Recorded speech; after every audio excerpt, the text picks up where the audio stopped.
Welcome to Perspectives El Paso. I'm Leon Blevins of El Paso Community College Television.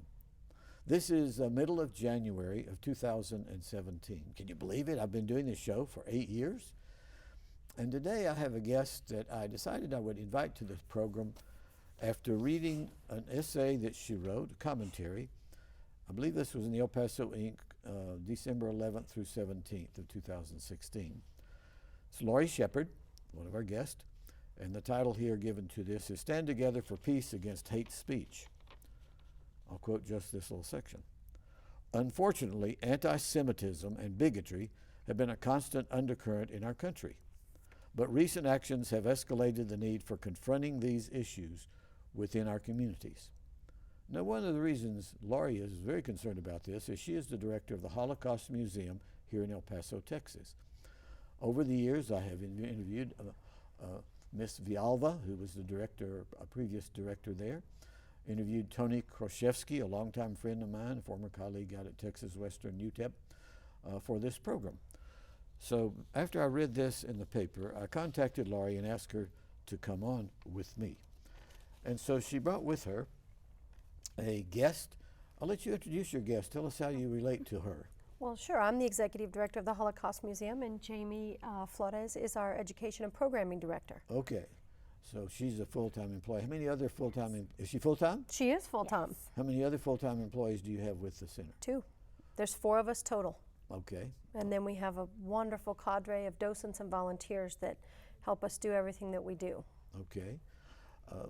Tell us about hours, location. Tell us the location, where it is first for the audience. It's at 715 North Oregon Avenue. Okay. And it's just downtown. The parking lot is at El Paso and Yandell Streets. All right. We are open Tuesday through Friday from 9 until 5. And we are open on Saturdays and Sundays from 1 until 5. Okay. Now, before we get to some analysis of this, about your essay, tell us about your work and educational programs. I know you have children come in, school children come in, and so on. Tell us about ages that are appropriate for coming to the museum, etc. Well, we do guided tours for school children, adults, military, all different groups, but we really cater our tours to 6th grade and above.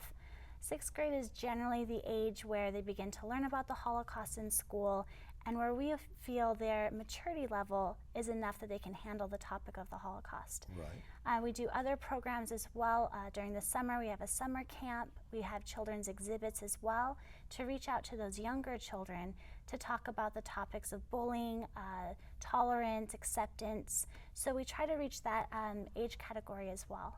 Okay. Now then, let's get to talking about why you wrote this essay. Why did you write it?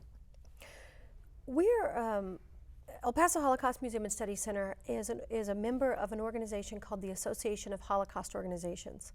And what we, as a collective group, were seeing around the country was a rise in anti-Semitic activities, and even to go one step further in bigoted, outside of the Jewish community, outside of anti-Semitism, in racial immigration, things of that nature. And the organization felt, and we as a member agreed, that it was time to take a stand and say it's not okay what we're seeing and what's happening.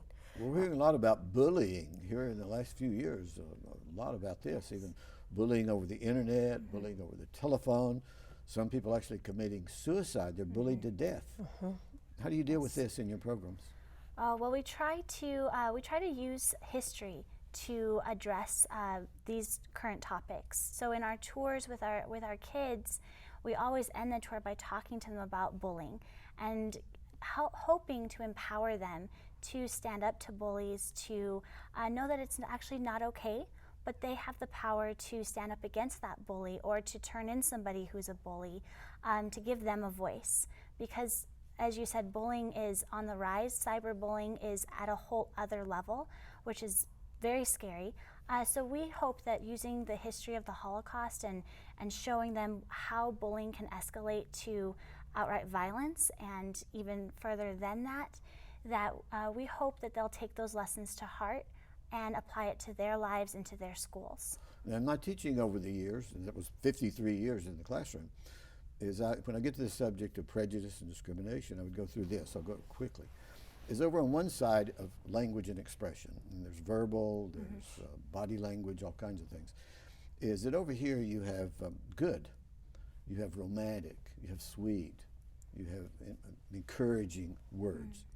And you come over here in the middle somewhere of the spectrum, you have just words, descriptive words, analysis and things like this, academic words, class words. So you come over here, you get mean words. Somewhere along the spectrum, you have mean words, and then the ultimate is hate words, hate speech. A lot of speech is, some in here is vulgar, and sometimes these are combined, vulgar and mean, and vulgar and hate. Why do you think that is? Why do people use hate speech, vulgar, mean speech? Well, if we go back to the lessons of the Holocaust, it's empowering.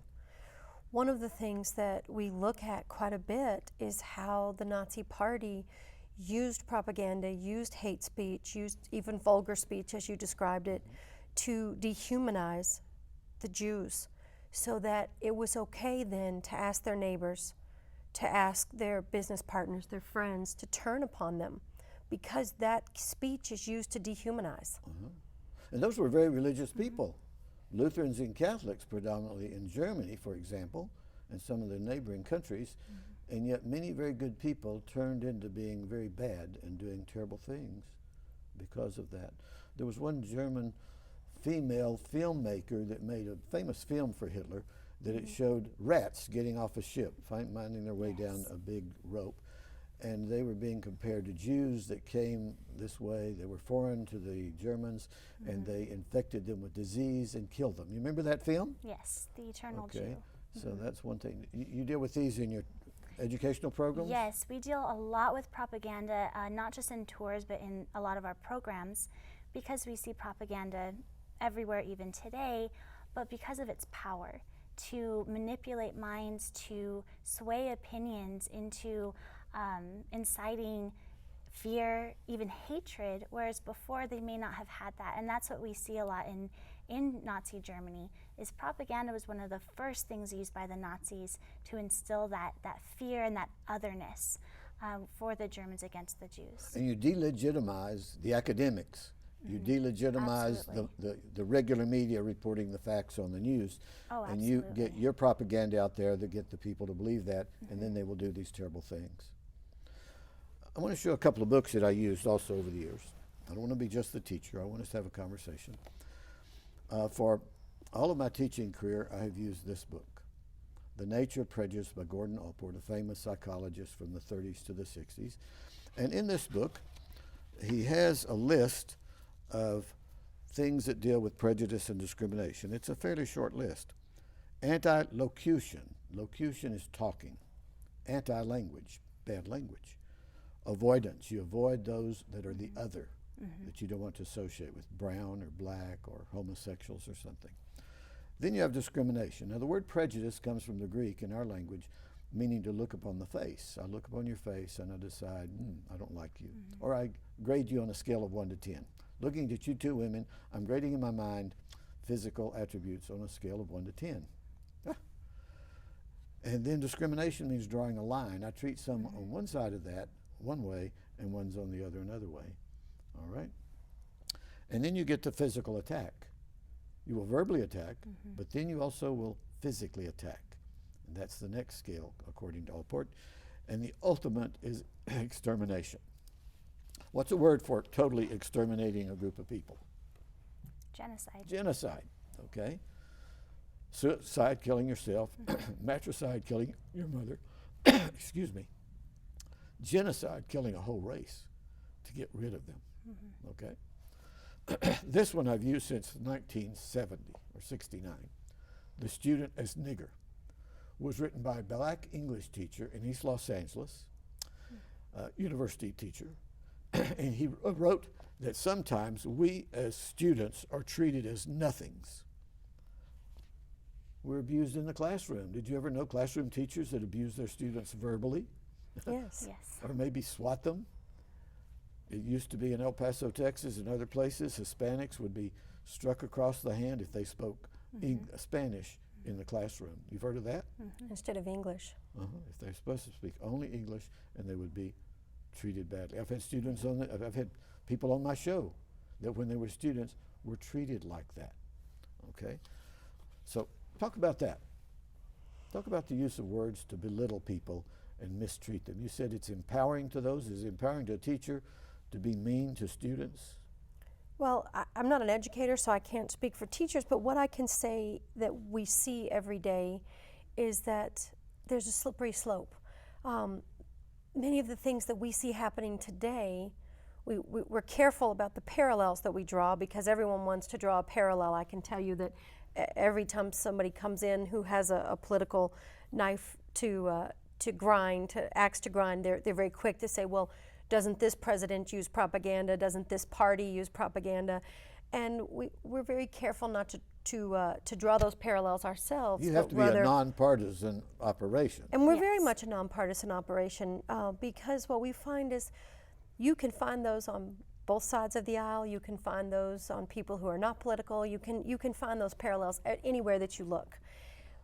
Where we get concerned is we want to be very careful that our leaders, that those people we were just talking about a moment ago that have a new platform, which is now the internet.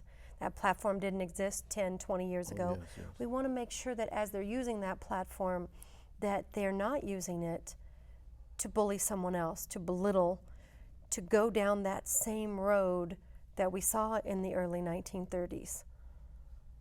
In my classroom teaching, I dressed as costume characters for many, many years. And the first one I began to do was at Texas Tech University back in 1970. And I went dressed as the racist. I was a racist, and I used words in the classroom that were racist words.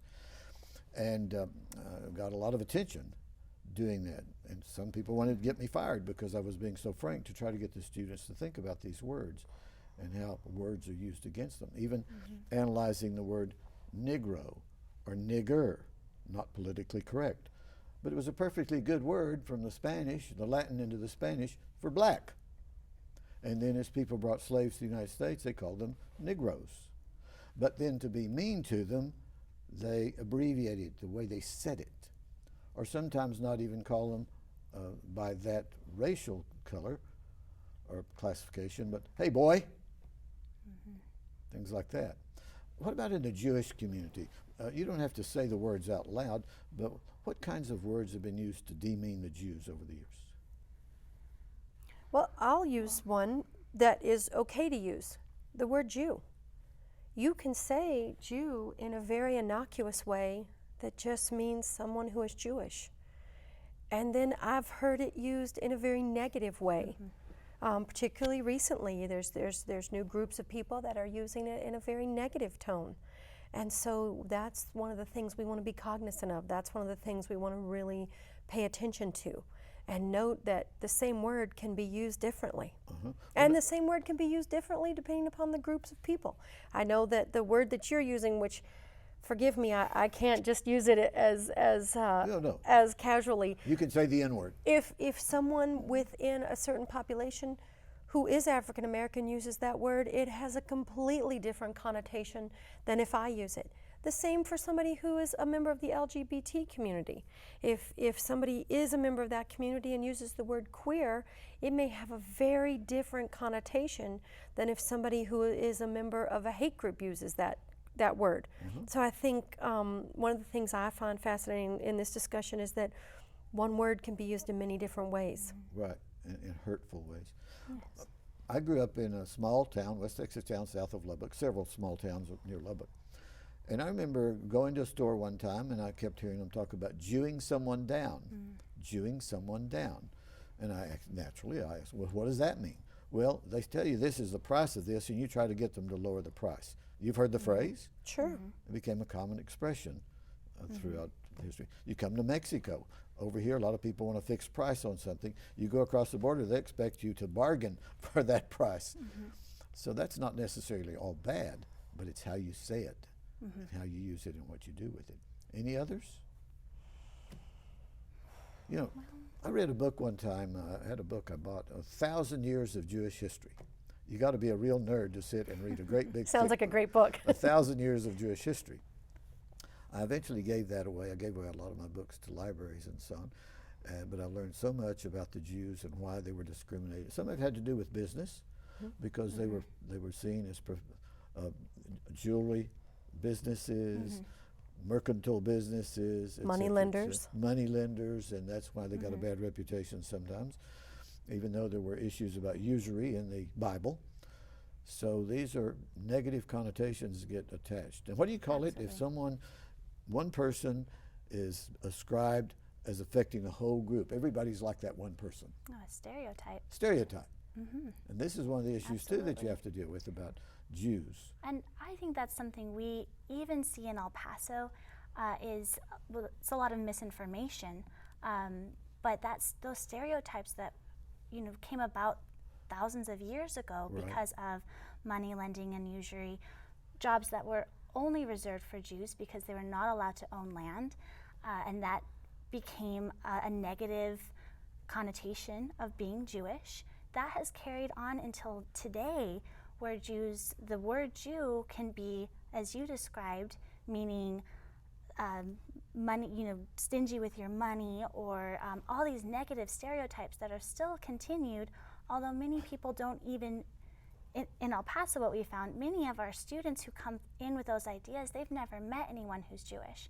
They don't know why they have that misconception, but it still is a stereotype that they know. One of the more interesting ones here is people assume that just because you're Hispanic, have a Hispanic name, you speak Spanish. Oh, yes. But it's not true. I've had a number of students, they don't speak Spanish, but they have a Mexican-American name. Me. Is that your case? Well, I'm married into my last name, but I do not speak any Spanish. Okay. But some that are Yes. Hispanic and Spanish background Absolutely, still and that did it's not learn any assumed. Spanish at home. That's the stereotype that Jamie just mentioned is actually one of my favorite stereotypes to discuss with students or even with adults who come in, because as Jamie was saying, it's 1,000 years old and people don't even know why that they have that stereotype, and there is some basis to it. Jews were not allowed to own land, and so you didn't find that you had a Jew who was a farmer or who was who could choose certain careers. They were closed to them. And so I love talking with students and with visitors about that particular stereotype, because there's a reason it came from somewhere. And so one of the things that I think our goal, well, it's not one of the things, one of the goals of the museum is enlightenment. Oh, yes.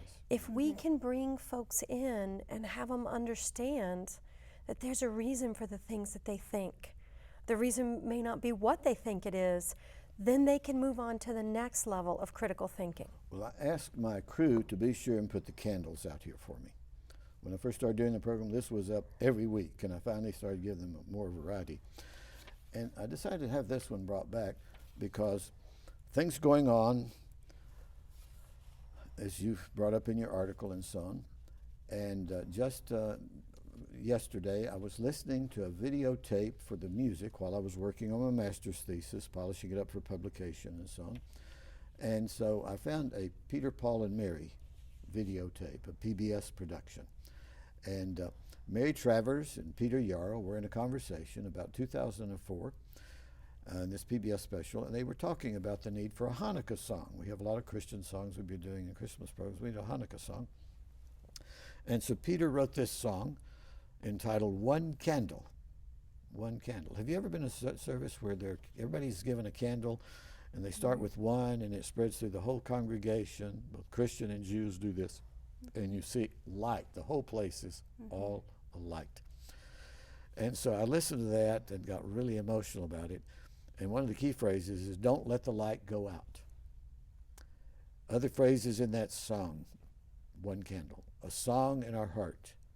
Another phrase, for all that we believe in. Another one, let it shine through our love and our tears. Another one, justice will somehow prevail. Okay? Now, Peter, Paul, and Mary sang at the March on Washington in 1963 for jobs and freedom. They didn't sing this song. They sang a couple of other songs, but this one is one of my favorites. Don't let the light go out. And that was the theme also of Tony Krzyzewski. in the midst of all the terrible things that were happening, he and his compatriots, fighting the Nazis, kept holding to that hope. They were not going to be extinguished. Even though his mother died in a concentration camp, he was not going to let that be extinguished from his life. Don't you run into this thought constantly? Both of you. Go ahead, Jamie. Oh, well, I would say we see that so much in our survivors, which is a main reason that we are here and that we have a museum. But many of our survivors, that's how they made it, is to hang on to that hope that somehow they would make it, somehow they would see a family member or a loved one again. And they continued that into their lives here in El Paso. 70 years after the Holocaust, they still have that hope that life in this world might be better, that they will make that difference, that the Holocaust won't be repeated. I think that's why Henry started the museum, is that hope. Henry that Killen? things would be different. That's right. Yes, Henry Long Killen. time ago. And for a long time, he and his family wouldn't talk about the Holocaust. A lot of people didn't like to talk about it. It was so horrible. But then he realized that history was catching up with them, and they needed to leave the stories. They needed to leave the messages. And even though they had a fire and a flood, of all things, talk about trials for the museum, and still rebuilding. Even though we had a flood and a fire, we're not going to let the fire go out. Absolutely. We're going to, the flame go out of the candle. We're going to keep it going, keep it going. I'm going to tell you a little story, another little story. When I was doing The Racist, one of my characters, this is my last 3 chapters of my autobiography I finished writing. You can see the cover there. Shows many of the characters. I did over 100 characters in my classroom teaching and community programs from 1970 until now. I'm still doing costume characters. But the one on The Racist, one time I went to the classroom portraying the racist, mistreating the students, calling them bad names, getting them to think about the meaning of words, the clothes I was wearing, the pickaxe handle I was holding, and the dark glasses I started wearing at some point in teaching that way. And to ask them, think about it. About 1984, I walked into a classroom and did that, and there was a lovely lady, African-American woman sitting there, light-skinned African-American lady, beautiful woman, and she liked my class, always involved in discussing and applauding me for my character costumes. But when I did The Racist, she burst out crying. She jumped up and ran out into the hall, and I said to the class, "Study hall, I'll be right back." So I went out. Her name was Geraldine. I remember her last name, but I won't share that. Just Geraldine was her first name. And I said, "What's the matter?" I knew this might be a problem. And she started, "No, Mr. Blevins, I understand you're putting on a show. You're getting us to think about this and analyze all of this. But just last night, my son," I think she said he was 11 years old, preteen, just got on the internet. He goes on the internet, he's surfing the internet, and he comes across some neo-Nazi stuff and terrible images of blacks looking like jungle creatures and stuff. And she said he was just so distraught. And I had to deal with this. And I'm so upset. I said, "Well, you know, the internet can be good, it can be bad. ISIS in the Middle East, the jihadists, they're using it to recruit people with terrible messages, cutting people's heads off, videotaping it, showing they use speech in a horrendous way. How can you fight that? You can't let the light go out or you're doomed. You've got to keep the message. You too and your associates are helping to keep the light on." We have just a few minutes. You want to comment on that thought? I do. This year, in particular, above all years, our theme is to remember, reflect, and respond. We noticed that discord was taking over for discourse. We noticed that everyone was feeling disenfranchised. And we said, what can we do this year to really create an opportunity, a forum for people to talk, for people to get to know one another, because that's how you break down barriers, that's how you break down walls. You can sit behind a keyboard and type hateful things all day long. We can't stop people from doing that. But we can also bring people in El Paso together, give them a place, and give them a time, a forum to talk about things, talk about race relations, talk about immigration, talk about anti-Semitism. And so that's our focus for all of 2017, is creating that space and creating those conversations. And I don't mean political conversations where you tell me your platforms and you tell me your platforms. I mean conversations where you say, what I feel inside. The ethical values. What I feel inside is this. And we're really excited about an opportunity to do that this year. Well, I will give you a forum that's already in existence. Several years ago, I interviewed David Marcus, okay? We know Mr. Marcus. Yeah, okay. He started a group called Join Us for Justice. Join Us for Justice. And then he wanted to come back on another occasion. We talked about the First Amendment, the freedom of expression, good expression, bad expression, and so on. So there is that organization. You could go online and you can type in Join Us for Justice and you can see what it would take. My wife and I joined the organization, became a part of the Americans United for Separation of Church and State to keep the religion from getting into government and religion that disagrees with other people's religion and abusing them. So I'll give a little plug there for David Marcus and Join Us for Justice. Well, our time is almost gone. We have just maybe one more minute left. Jamie, we'll give you the last word. Oh, well, it's hard to sum up that whole conversation. Well, I would just say that the museum hopes to be really that beacon of hope and positive thinking and action this year in the face of so much negativity and hatred that is thousands of years old, but it's still there, that we hope that we stand apart from that and that we give people an opportunity to have a voice and to feel that they are part of something positive, and that is changing things. Well, you're on the right road. Thanks for coming today. Thank you for having Glad us. to have Thank you. Good to Thank you meet for you having folks. us. Nice to meet We'll you. be watching for other things you write in the newspaper. All right, we'll do it. Okay, thanks for joining us for Perspectives El Paso, and we'll watch for you on another program. I'm Leon Blevins.